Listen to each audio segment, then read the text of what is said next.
Surely you've heard the phrase, pride goes before a fall. It's always been tangled up in my head, though. Is that like the chicken and the egg thing? Pride goes before a fall because just before you fall on your face, you're the proudest? Or is it that pride causes the fall, and so pride always comes right before a fall, meaning when you start to see the fall is coming? That's always been confusing to me. But it is true that pride always comes before a fall.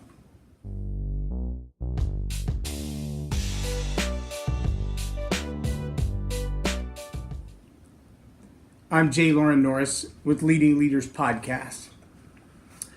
And I know that this is true because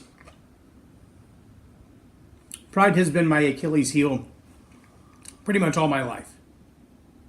There are certain things that I'm good at, that I know that I'm good at, and there are certain things that I like to think that I'm good at that I'm probably not as good at as I like to think.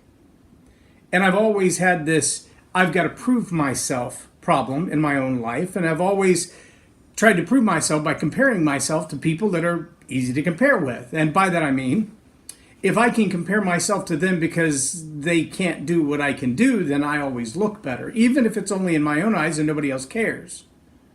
You following this pattern? I mean, surely you haven't suffered with it.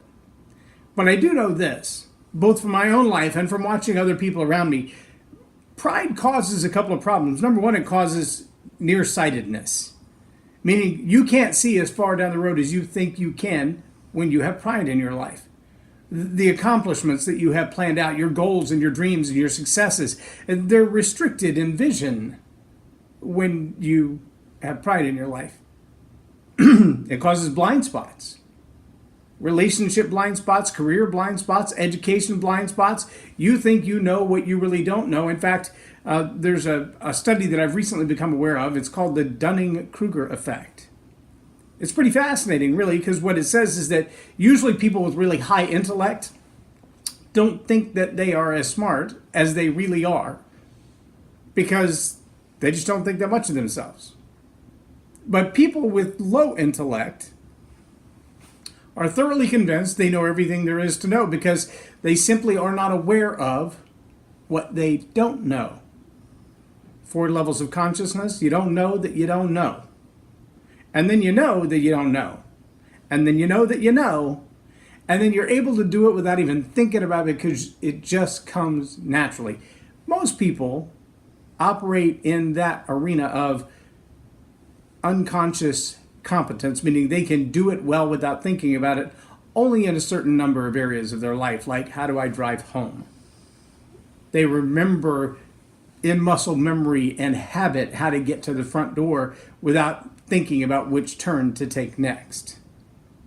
But most of us operate with challenges in our life that leave us with blind spots. And those are caused by pride, where we think we know the right thing to do, but we really don't. I was reading an article this morning on why millennials don't go to church. And in the midst of this very long article, I would say it was probably 1,500 words. In the midst of this article, there are some tips for those who lead large organizations, companies, and churches on how to better engage with millennials. And these 7 or 8 bullet points all sounded something like, you don't give us credit for being as smart as we are. You don't let us get involved in the major decisions. You don't let us tell you how to make things work right. You don't let us tell you how to treat us. Therefore, us gets treated unfairly. Okay, can I just say for a moment? Biogenetically speaking, the prefrontal cortex doesn't develop in the human brain till around 25 or 26 years old. Some people a little earlier, some a little later than that. It's the whole reason the insurance industry charges more for auto insurance, especially for male drivers under the age of 25.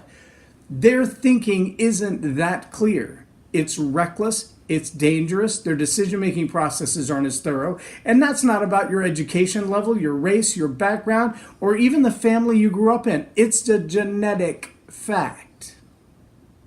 The idea of handing over the reins to someone who's not fully mentally developed yet, no slight, just reality, is kind of a scary thought. And yet the hyper arrogance or confidence that comes along with that to say, we should have a say in how it goes. You can't even drive your car right yet. You're still responsible in how you pay your bills. You still need mom and dad to help with things that you should have been able to take care of on your own, and yet in these large organizations, whether it's companies or churches, you feel like you should have a say. Pride causes blind spots. You don't know what you don't know. And pride causes deafness. This happens on the escalated side. And by that I mean, when a leader reaches the place where they've just been proud enough that they can't see way down the road how the decisions they've made may have a negative impact, they can only see immediately in front of them the successes as they appear.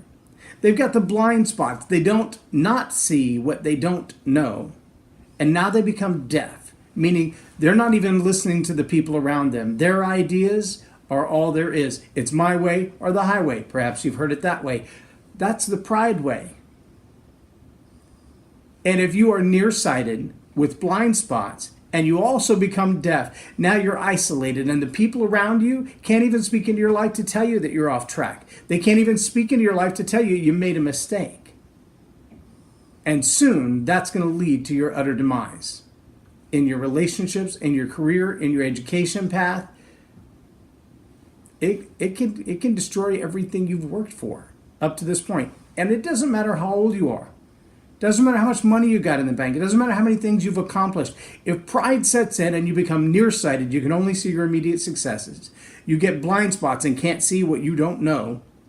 And then you stop listening to people who will speak into your life.